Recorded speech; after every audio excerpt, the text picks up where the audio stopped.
El sistema informativo de Canal 1 presenta CMI Emisión Central. Monumental fraude electoral estaba en marcha. Anulan 915.000 cédulas. Consejo Electoral remite denuncias de trasteo de votos a Fiscalía y Procuraduría. Unidad de Protección dice que no tiene cómo dar más seguridad a candidatos. Corte Constitucional tumba sanción a Uber y demás plataformas. Reabierta vía Llano. La lluvia fue gran prueba, dice viceministro.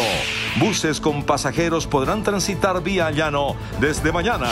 Compañía de Seguros pagará daños sufridos por Hidroituango, revela Empresas Públicas de Medellín. Recursos para escuelas y colegios no están perdidos. Aulas se construirán, dice Mineducación. Consejo de Estado autoriza pruebas piloto de fracking. Desde hoy, alza de 4 pesos por kilovatio en energía en todo el país. Empate técnico electoral en Israel. Confusión sobre futuro político. Parlamento español será cerrado y se convocará a nuevas elecciones. Sánchez en peligro. Ixel Moda, la Semana de la Moda de Cartagena, dio un pequeño adelanto en Bogotá de lo que será su 9ª edición. En minutos los espero desde el Hotel Courtyard de Bogotá, en donde varios diseñadores presentaron sus propuestas para este importante evento fashionista. Ya nos vemos. Buenas noches, nuestros secretos de hoy. 1. Lo que ocurrió en Nueva York con la primera dama. 2. Listos los resultados de la primera fase del concurso de méritos para elegir registrador nacional. 3. El Ministerio de Comercio revive un importante incentivo empresarial. Primera ñapa, el expresidente Santos en una cumbre de premios Nobel de Paz. Segunda ñapa, libre otro investigado, también por vencimiento de término. Y mi ñapa de hoy, la JEP descubre y cierra las puertas a nuevos colados. 1, 2, 3, las ñapas y mi denuncia al cierre. Y en deportes, todo sobre el juego entre Deportivo Cali y el líder de la liga, Alianza Petrolera. Napoli derrota al campeón Liverpool en fecha de arranque de la Champions League. Buenas noches. Las autoridades electorales descubrieron un monumental fraude electoral que se estaba gestando en varias regiones del país. El Consejo Nacional Electoral anuló la inscripción de 915.000 cédulas por posible trasteo de votos y le pidió a la Fiscalía investigar qué personas están detrás de estas maniobras. Las autoridades electorales y judiciales están en máxima alerta ante posibles irregularidades relacionadas con trasteo de votos. El Consejo Nacional Electoral anuló la inscripción de 915.853 documentos, dado que se detectaron varias inconsistencias. Lo que queremos nosotros es castigar con toda determinación la transhumancia, que hoy en el país es bastante alta. Ustedes lo han visto. De las alertas que han presentado la Procuraduría, el mismo Consejo Nacional Electoral, la Registraduría y la misma Misión de Observación Electoral, se habló de unos temas muy altos de transhumancia, que de esos 915.000 personas, más del 90-95% son efectivamente transhumantes. Muy a menudo en estratos 1 y 2 hay un aprovechamiento de la pobreza, de la miseria de muchas personas que son utilizadas por mafias electorales. Las regiones con mayor número de cédulas anuladas son Antioquia, Atlántico, Santander y Tolima. En departamentos como Cundinamarca también se detectaron casos alarmantes. En el municipio de Soacha pasó de 700, en unos meses antes 1.000, 1.200, a 20.000 ciudadanos inscritos en un solo mes. La Fiscalía advirtió que las personas implicadas en el trasteo de votos podrían enfrentar cargos y hasta ir a prisión. Tiene una sanción que va entre 48 y 148 meses de prisión, conducta que podría agravarse si hay participación de servidores públicos. Empezamos a cruzar los datos de inscripciones con las bases de datos a las cuales hizo referencia el señor presidente, para que ellos iniciaran las investigaciones correspondientes. La Fiscalía continúa con las indagaciones para rastrear qué personas estarían liderando las redes de trasteo de votos. Un alarmante panorama sobre la seguridad de los candidatos a las elecciones de octubre reveló el director de la Unidad Nacional de Protección, Pablo Elías González, en un debate de control político realizado en el Senado. El funcionario indicó que ya no hay carros blindados para entregar a los aspirantes más amenazados. Las críticas más fuertes por los asesinatos, secuestros y amenazas a que están siendo sometidos los candidatos a las elecciones regionales de octubre próximo tuvieron como blanco al director de la Unidad Nacional de Protección, Pablo Elías González. Póngase bravo con los delincuentes, póngase bravo con los bandidos que están amenazando a nuestros candidatos, los candidatos de todos los partidos políticos en este país. No se ponga bravo con un senador que está haciendo su trabajo. Los congresistas insistieron en sus pedidos de mayor protección para quienes hacen política en las regiones y están amenazados por grupos armados ilegales. Sentimos que el objetivo es tomarse el poder local y en promedio sucede una amenaza a diario y un atentado o asesinato cada 2 días y medio. Aquí no hay bandidos buenos y no hay bandidos malos, aquí todos los bandidos hay que combatirlos con la fuerza pública. La ministra del Interior reconoció la alta carga que tiene bajo su responsabilidad la UNP en un país con más de 8 millones de líderes sociales y 117.000 candidatos.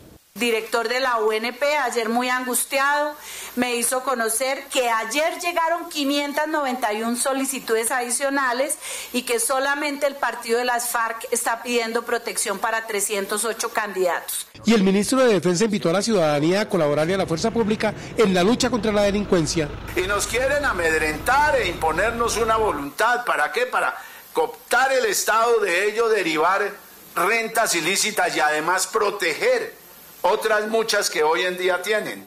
Al final, el director de la UNP hizo un descarnado diagnóstico sobre la grave crisis de seguridad por la que atraviesan los candidatos. Dijo que hay más de 8.300 esquemas de protección, que los escoltas también corren peligro porque solo pueden usar armas cortas y que no hay carros blindados para todos los candidatos. Señor ministro, y se lo comentaba yo a la señora ministra el día de ayer, tenemos una emergencia, porque no hay vehículos blindados ya en el país, en el mercado para suministrarnos las rentadoras. Esa es la situación que estamos viviendo. Insatisfecho con las respuestas, el senador liberal Mauricio Gómez le dijo mentiroso al director de la UNP y le pidió la renuncia.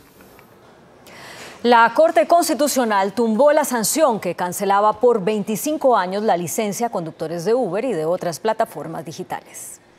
Tras una demanda interpuesta por un ciudadano, la Corte Constitucional concluyó que la sanción de suspensión de la licencia de conducción por 25 años referida en el Código Nacional de Tránsito solo hace referencia a los conductores sorprendidos en estado de embriaguez o bajo el efecto de sustancias psicoactivas.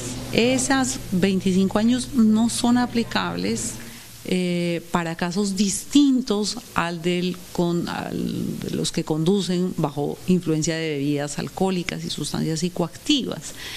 Las personas que transportan ilegalmente a particulares, esta prestación de servicio público no autorizado, se regirán por las normas anteriores a la vigencia de la ley del 2013, que señalaba como término máximo para esperar después de la cancelación 3 años. Por otra parte, la Corte también decidió mantener la norma del deber fundamental del militar para defender a Colombia, incluso con su propia vida. Que el Estado se defiende, se protege a través de personas que tienen la integridad, la preparación, el conocimiento para poner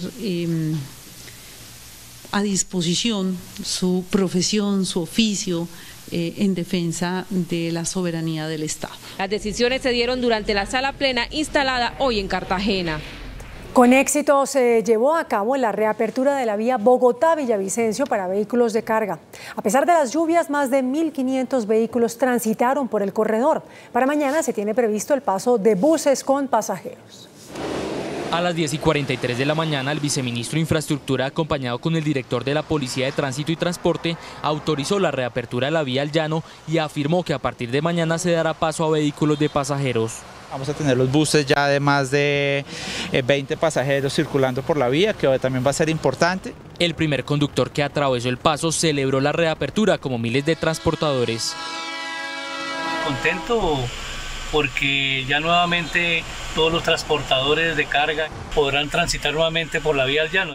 El presidente de Fede Trascarga afirmó que las pérdidas por el cierre son millonarias. Más o menos tenemos cuantificados más de 2.5 billones de pérdidas durante estos 4 meses. A pesar de que las lluvias de la tarde obligaron a cerrar la carretera durante varios minutos, Coviandes afirmó que la montaña no representa peligro alguno para los que pasan por este tramo. Los inspectores viales, los ingenieros, todos estamos pendientes por si cualquier emergencia, pues ahí estamos todos para acudir a superar esa emergencia. Más de 1.500 vehículos fueron los que transitaron hoy por el municipio de Guayabetal, Cundinamarca. Tenemos un alrededor de 1.600 vehículos distribuidos entre Bogotá, Villavicencio 750 y Villavicencio, Bogotá 770 vehículos. Para mañana a las 10 a.m. se volverá a dar vía a los vehículos de carga y a los vehículos de pasajeros. Sin embargo, la orden del gobierno nacional es que si se presentan lluvias nuevamente, la vía deberá cerrarse. Bueno, ¿y qué dice el gobierno sobre los efectos de este aguacero sobre la vía al llano? Que nos cuente Omar Jaimes en el Ministerio de Transporte. Omar, adelante. Buenas noches, pues precisamente nosotros nos encontramos con el viceministro de Infraestructura, Manuel Gutiérrez, a quien le preguntamos con las buenas noches, viceministro, ¿fue benéfico o no que hubiera llovido esta tarde sobre el punto crítico de la vía al llano? Buenas noches, sí, de hecho consideramos que fue casi que una bendición que hubiera llovido porque nos permite probar el plan de emergencia que teníamos previsto. Afortunadamente funcionó bastante bien. Todos los sistemas de alarmas funcionaron, los vigías funcionaron, el plan de movilidad funcionó bastante bien y no tuvimos ningún riesgo, ninguna afectación, y la cantidad de roca que cayó es lo que teníamos previsto, que fue muy poca, se levantó muy rápido y volvimos a abrir la vía. Estamos mandando una señal al público que la situación está operando en condiciones de seguridad con las acotaciones que ya hemos hecho, pero está funcionando. Apenas empezó a llover, cerramos la vía y empezamos a ver cómo iba avanzando y pues afortunadamente el balance es muy bueno. Señor viceministro, muchas gracias. Pues entonces el plan de emergencia funcionó muy bien. Información a esta hora desde el Ministerio de Transporte, Omar Jaimes, CMI La Noticia. Gracias, Omar. Y por su parte, el gerente de Pollo Olímpico, Nicolás Vázquez, empresa que opera en las montañas ubicadas en inmediaciones del kilómetro 58 de la vía al llano, reiteró que la compañía no es la responsable de los derrumbes en la zona que obligaron al cierre de ese corredor vial. La compañía desvirtúa las versiones de ser responsable de los derrumbes en el kilómetro 58, donde operan alrededor de 16 galpones en la parte superior de la montaña, donde pasa la vía Bogotá-Villavicencio. Las evaluaciones del Ministerio de Ambiente, la Unidad de Gestión del Riego de Cundinamarca y Corpo Orinoquía muestran que la incidencia de las aguas utilizada por los galpones no se evacúa por la ladera de los derrumbes, sino por la otra parte de la montaña, tal como se muestra en la imagen. No tenemos ni producimos ningún tipo de vertimiento de líquidos y de agua. Básicamente nosotros recolectamos las aguas lluvias que caen sobre los tejados de los galpones a través de unas zanjas que están conduciéndolas a la quebrada Perdices. El informe de la interventoría que vigila la concesión coincide con el resultado. Empresas Públicas de Medellín reveló hoy que las compañías de seguros responderán financieramente por los daños en Hidroituango.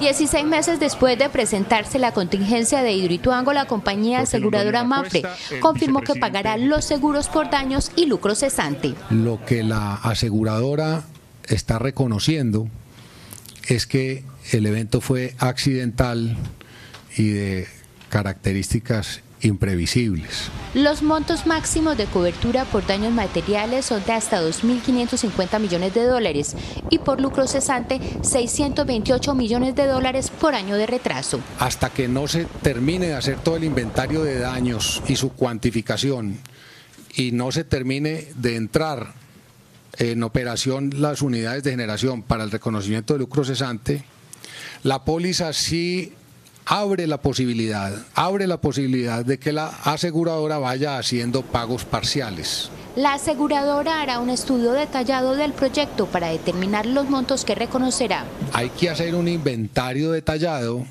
de cuáles fueron todos los daños que nosotros vamos a estar reclamándole al seguro y cada uno de esos daños hay que asociarle un valor X, un valor determinado. EPM suscribió un contrato para vender el parque eólico Los Cururos que tiene en Chile por un valor de 138 millones de dólares, que junto con la venta de acciones en ISA hacen parte del plan para financiar la contingencia en la que han invertido por lo menos 600.000 millones de pesos hasta ahora. La ministra de Educación, María Victoria Angulo, reveló que los recursos de los proyectos de infraestructura educativa cuyos contratos fueron cancelados por incumplimientos de las firmas ejecutoras no están perdidos. Durante un debate de control político en el Congreso, los representantes describieron el drama que se vive en las regiones por la parálisis de los proyectos de infraestructura educativa. Le entregaron los colegios de Gigante, Huila y de Villavieja a un consorcio portugués que no tenía ni la capacidad técnica ni la capacidad financiera para hacerlo. La ministra reiteró que el gobierno ya tiene listo un paquete de medidas para reactivar las obras y confirmó que los recursos por más de 2 billones de pesos no están perdidos. Cada obra tenía 17 hitos y solo se pagaba por el avance en cada uno de los hitos. Por lo tanto, las obras que están paradas, pues claramente esta plata no se ha desembolsado, reposa en la fiducia, se les ha dado el estado de cuenta a cada entidad territorial, tanto del aporte de la nación como del aporte de la entidad territorial. La ministra se comprometió a terminar las aulas con nuevos contratistas. En Colombia, cada día son sancionados 5 abogados por faltas a su profesión. Así lo indica un informe de la Sala Disciplinaria de la Judicatura, revelado por la Corporación Excelencia en la Justicia. En los últimos 5 años han sido sancionados 5.984 abogados. En el 2017 fueron sancionados 1.172, en el 2018 1.098 y hasta marzo de 2019 ya iban 208 abogados. Las causales por las que más se está sancionando a los abogados son dilación de los procesos, lo que tiene que ver con quedarse con el patrimonio de los clientes, con los resultados beneficiosos de las sentencias y negligencia profesional. Uno de los problemas es la proliferación de facultades de derecho de dudosa reputación. Es un llamado de atención y una alerta temprana para las facultades de derecho y para los formadores en materia jurídica. La Corporación Excelencia en la Justicia le hizo un llamado al Ministerio de Educación para que vigile con mayor rigurosidad los programas de derecho en el país. Las autoridades desarticularon una red criminal que falsificaba y comercializaba medicamentos en Bogotá. 27 personas fueron capturadas y más de 6 toneladas de drogas adulteradas fueron incautadas. Leche para bebés, medicamentos para enfermedades de alto costo y potencializadores sexuales. Estos eran algunos de los productos falsificados que comercializaba la red criminal que operaba en 6 ciudades del país. El mercado más grande estaba en Bogotá, donde tenían droguerías propias. Se le incautaron 6 toneladas. De toda clase de medicamentos. Que han sido capturadas 27 personas. En laboratorios clandestinos como estos se elaboraban y almacenaban los medicamentos falsos, vencidos o de contrabando. Su venta se concentraba en las localidades de Ciudad Bolívar, Bosa y Puente Aranda. Logramos identificar y allanar cerca de 6 droguerías que habían sido montadas por ellos mismos, en los cuales comercializaban todos estos elementos adulterados, falsificados, de contrabando. Fueron más de 40 allanamientos y los inmuebles usados para cometer el delito serán objeto de extinción de dominio. A propósito de que esta semana quedará listo el decreto que ratifica la prohibición del consumo de drogas en ciertos espacios públicos, CMI hizo un recorrido por varios parques de Bogotá en el que fue evidente que la mayoría de ellos están tomados por consumidores de marihuana. Este es el pan de cada día en los parques de Bogotá.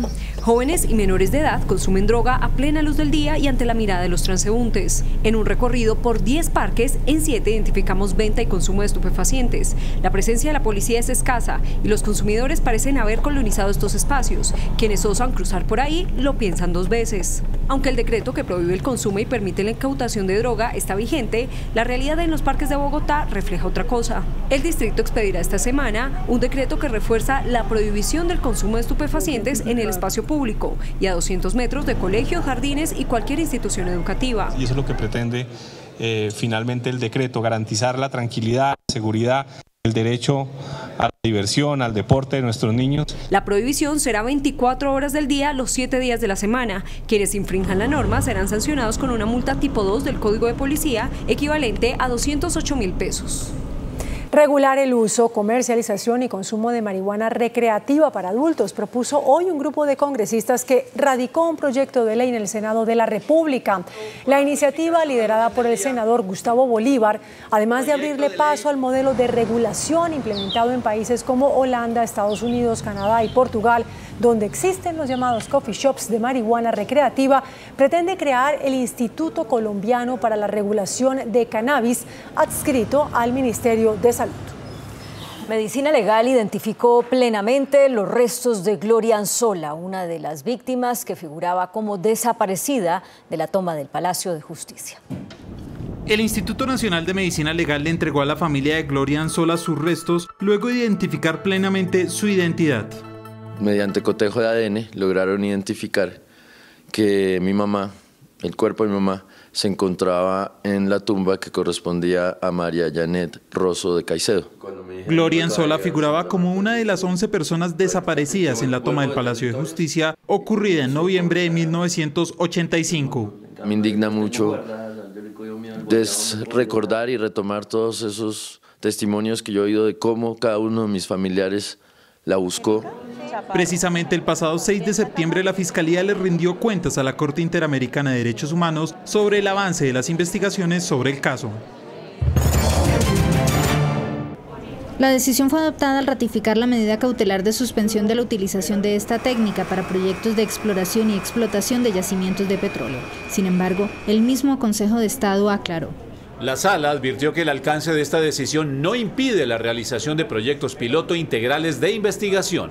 Esta petición fue hecha por el gobierno con base en la sugerencia de la comisión de expertos que recomendó realizar proyectos piloto de investigación de naturaleza científica para establecer si el fracking afecta a la salud de las personas, el medio ambiente o las fuentes de agua. El alto tribunal consideró que estos proyectos de investigación sí se podían autorizar porque son diferentes a los de exploración o explotación que continúan suspendidos. Sin embargo, expertos en el tema dicen que hay una contradicción porque para hacer investigación igual se debe aplicar la técnica del fracking.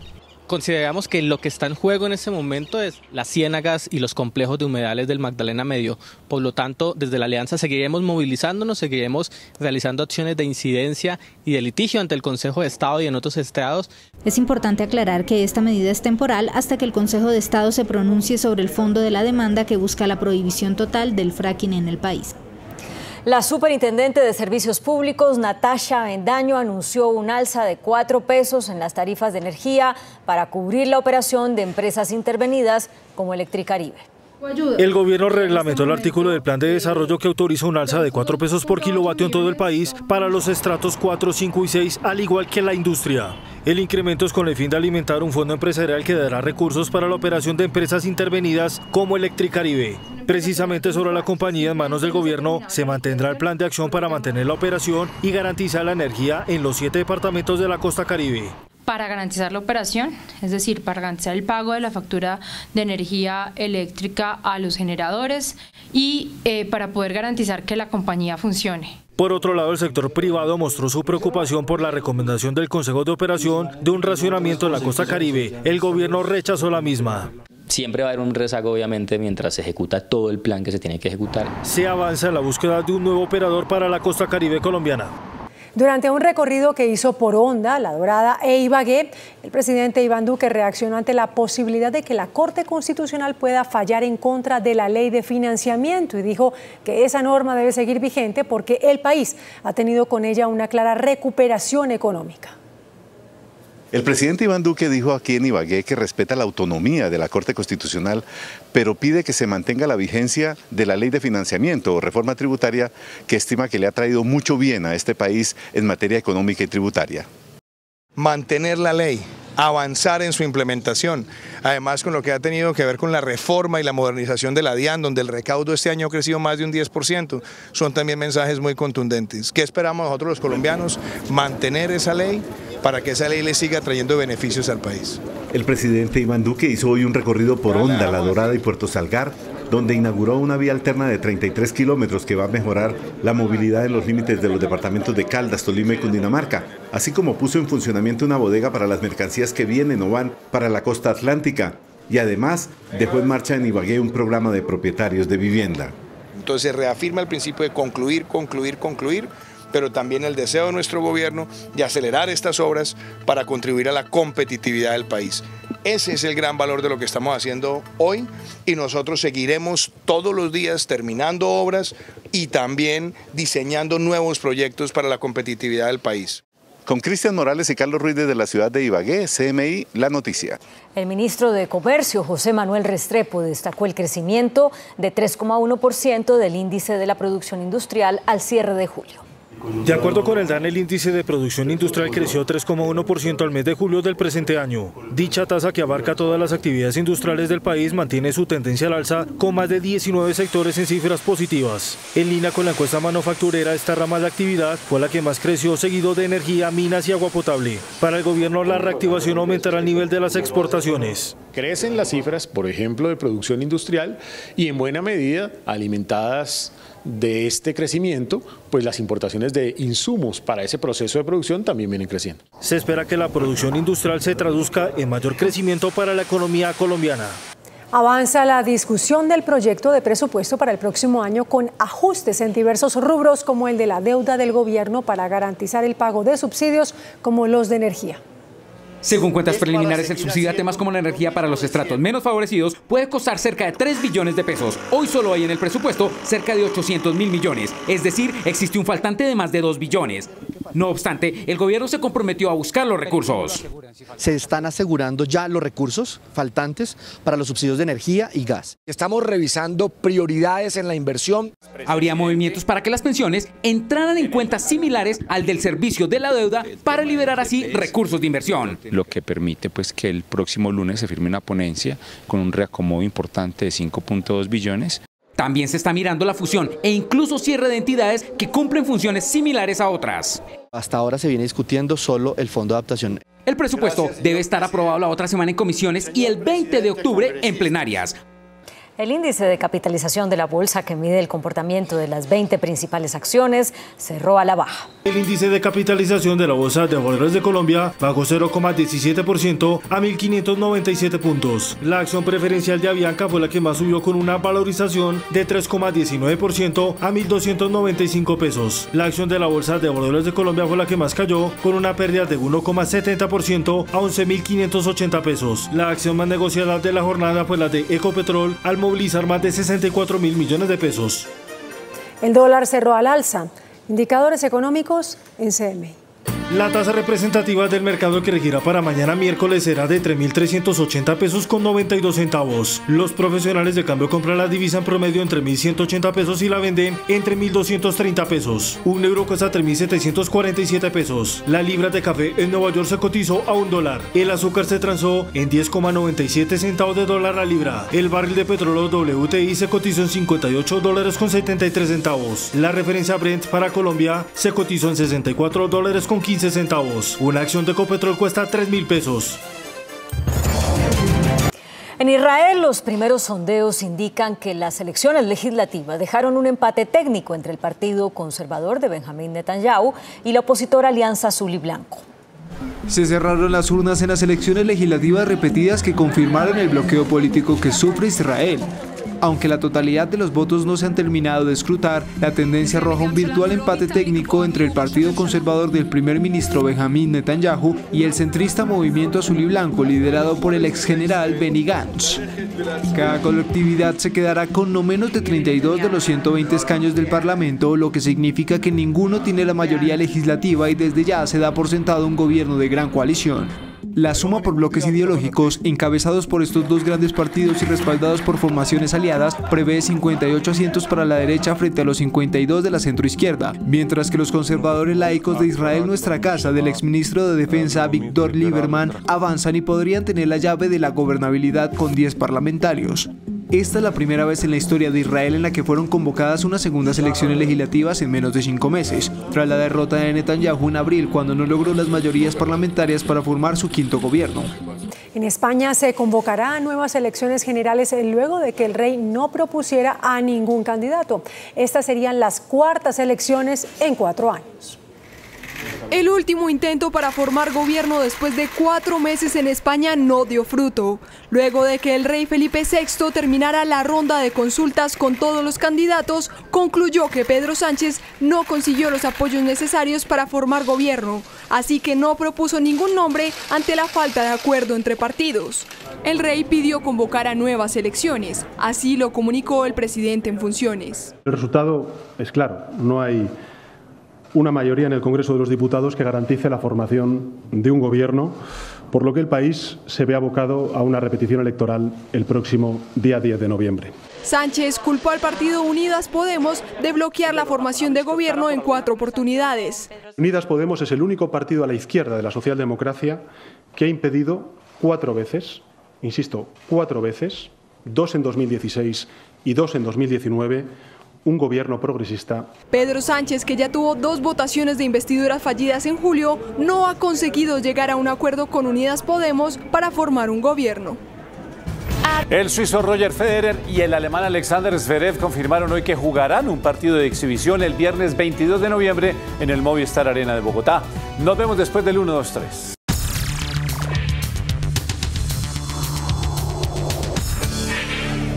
Muy buenas noches. Segunda parte de nuestro programa con el doctor Juan Daniel Oviedo, director del DANE y los indígenas en Colombia. ¿Cómo es la distribución de nuestros indígenas? En el campo, ¿cuántos viven? En la ciudad, ¿cuántos viven? Bueno, ahí mayoritariamente la población indígena del país habita en las zonas rurales de Colombia. Estamos viendo que el 79% de la población indígena está en zonas rurales, mientras que solo el 21% está en cascos urbanos. La mayoría de ellos en municipios con una muy importante prevalencia de población indígena, como municipios del Cesar o del Magdalena o de La Guajira, en donde casi toda la población de esos municipios, a pesar de que es urbano, es autorreconocida como indígena. Pero a pesar de que es urbana, no es que esté concentrada en Cali o en Bogotá, sino está concentrada en pequeños municipios de La Guajira, de Cesar o de Magdalena, que en su totalidad son de población indígena. Ahora mire, doctor Lodero, el promedio de la familia hoy en Colombia, de los hogares, es de 3 personas, sí. en general. Los paisas tienen mucho más, pero en general. ¿Usted de dónde es? De Bogotá. ¿Cuál es el promedio de la familia indígena? Aquí el promedio de la familia indígena nos está dando que el tamaño es de 3.6 personas, sí. Pero vemos departamentos como el Magdalena y Chocó, en donde esos hogares tienen 5 personas, mientras que en departamentos como Santander o como en el departamento del Cauca tienen 3 personas. Nariño, mire. Es bastante heterogéneo. ¿Los indígenas o nuestros indígenas controlan la población? No, nosotros no tenemos información para establecer esos elementos de control de población, pero sus niveles de fecundidad a veces incluso son supremamente atípicos, que lleva a que, por ejemplo, cuando mostramos esta diapositiva, los hogares de más de 5 personas, que en Colombia, que es el azul oscuro o negro, según se vea, solo representan el 17%, para la población indígena representan el 27%. Es decir, que ellos sí tienen una mayor tendencia a tener hogares numerosos, como son los hogares de 5 personas o más, y ya empatan en los hogares de 4 personas y 3 personas. Eso lo que refleja es que por más de que la población indígena tenga su autonomía política, institucional, las tendencias demográficas sí se van mezclando, es decir, su contacto con la realidad nacional va llevando a que las tasas de fecundidad vayan disminuyendo y los tamaños de los hogares se vayan homogenizando. Ahora mire, doctor, después de comerciales, ¿en qué casas viven los indígenas? ¿De qué las hacen? ¿Quién las construye? ¿Cómo las hacen? ¿Quién es el ingeniero? Todo eso, después de comercial.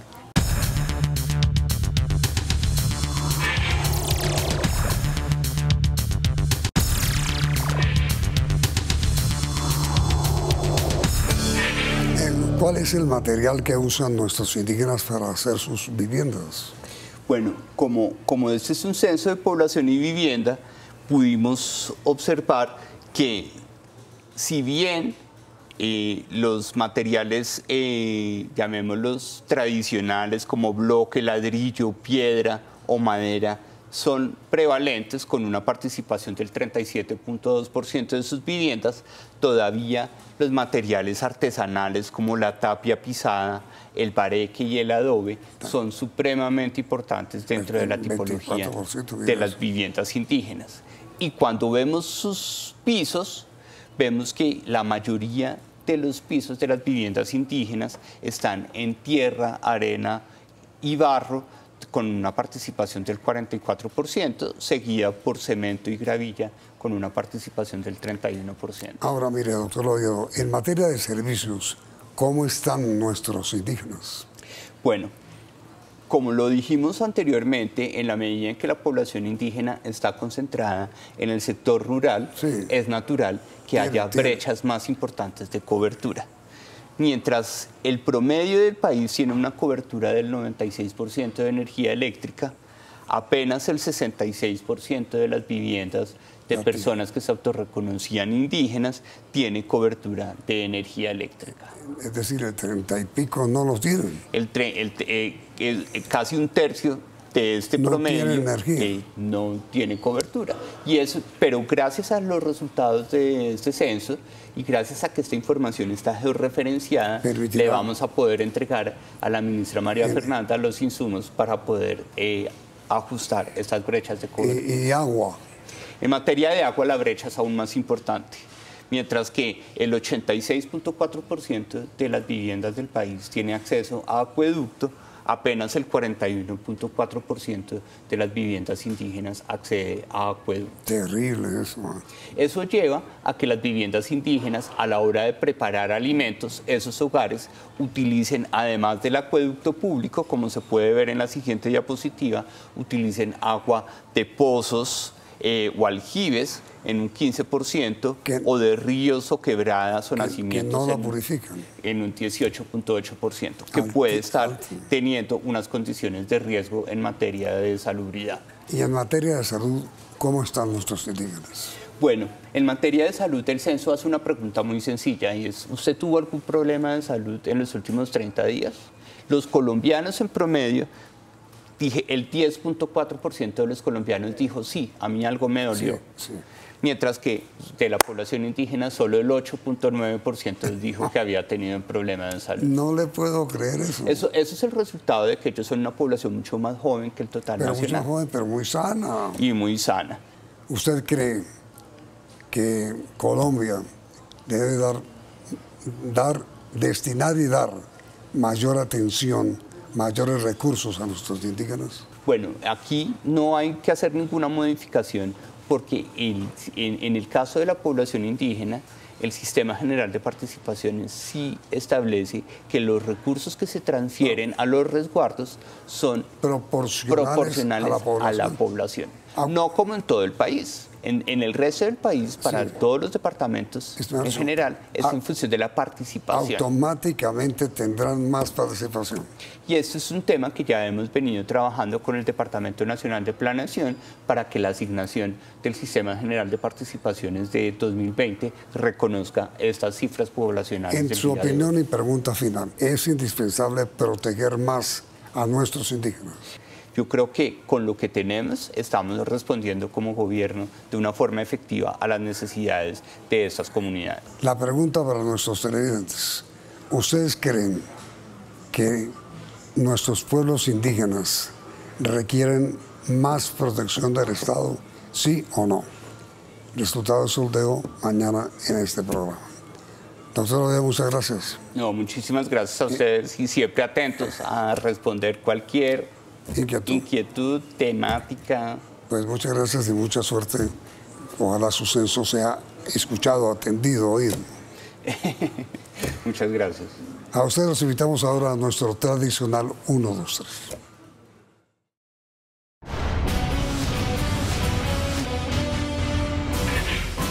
Nuestros secretos de hoy. 1. La primera dama, María Juliana Ruiz, fue invitada especial de la Bolsa de Nueva York en uno de los actos programados como parte de la conmemoración de los 10 años de la organización Together for Girls, Juntos por las Niñas. La esposa del presidente Duque realizó el toque de la campana con el cual cerró las operaciones bursátiles del día en la Gran Manzana. La primera dama aprovechó la ocasión para exponer los avances del gobierno Duque en la lucha contra la violencia hacia niñas, niños y adolescentes. Que nos hayan hecho este reconocimiento a Colombia de hacer parte de este momento tan especial y significativo para ellos, porque es una manera también de reconocer los avances que tiene nuestro país en materia de vulneración de derechos hacia los niños, en materia de reconocer qué podemos hacer en realidad por los niños, niñas y adolescentes que han sido víctimas de violencias. Colombia recibió el reconocimiento de la organización Together for Girls por la campaña Alianza Nacional contra la Violencia hacia las Niñas, los Niños y los Adolescentes que promueve María Juliana Ruiz. Para muchos, tanto en el gobierno como en los círculos políticos, ha sido una grata sorpresa la gestión de la primera dama. 2. Acaba de ser publicada la lista clasificatoria con los resultados de la primera fase del concurso de méritos para elegir el reemplazo de Juan Carlos Galindo como registrador nacional del Estado Civil. De los 16 nombres que aparecen en el documento, solo los 10 primeros serán llamados a entrevista con los presidentes de las altas cortes. En la lista continúan fuertes los candidatos Joaquín José Vives y Alexander Vega, ambos exmagistrados del Consejo Nacional Electoral, quienes se encuentran en el tercer y quinto puesto respectivamente. Los candidatos que encabezan la lista de favoritos son el exmagistrado del Tribunal Administrativo de Cundinamarca, Leonardo Torres, y Virgilio Almanza, exmagistrado auxiliar del Consejo de Estado. A Vives y Vega les va muy bien en la prueba de conocimiento y competencias, pero bajan su puntaje en la evaluación de la hoja de vida. Todo se definirá en las entrevistas con los presidentes de las Cortes en octubre. 3. El Ministerio de Comercio revivió hoy la máxima distinción que el gobierno entrega a las pequeñas y medianas empresas que han logrado aprovechar los mercados internacionales. Se destaca que lo hayan hecho a través de estrategias basadas en el cumplimiento de los estándares de calidad. El Ministerio de Comercio retoma así el proceso de incentivos con este galardón que nació en 1975 y se entregó por última vez en 2015. Este reconocimiento exalta los esfuerzos para lograr la excelencia organizacional y el acceso a mercados internacionales mediante el cumplimiento de normas técnicas. También incentiva el aprovechamiento que hacen los empresarios de los acuerdos comerciales vigentes y el esfuerzo que realizan por articularse con cadenas regionales de valor. Las empresas que obtengan este reconocimiento logran una calificación AAA, que les permite mayor acceso al sector financiero para la financiación de sus proyectos. Primera ñapa. El ex jefe de Estado soviético Mikhail Gorbachev recibió el Nobel de Paz en 1990. Años después, el líder soviético decide que para promover la paz por todo el mundo se debía crear una plataforma con el fin de promover mensajes inspiradores. Con este objetivo nace la primera cumbre mundial de premios Nobel de Paz en la ciudad de Roma en 1999.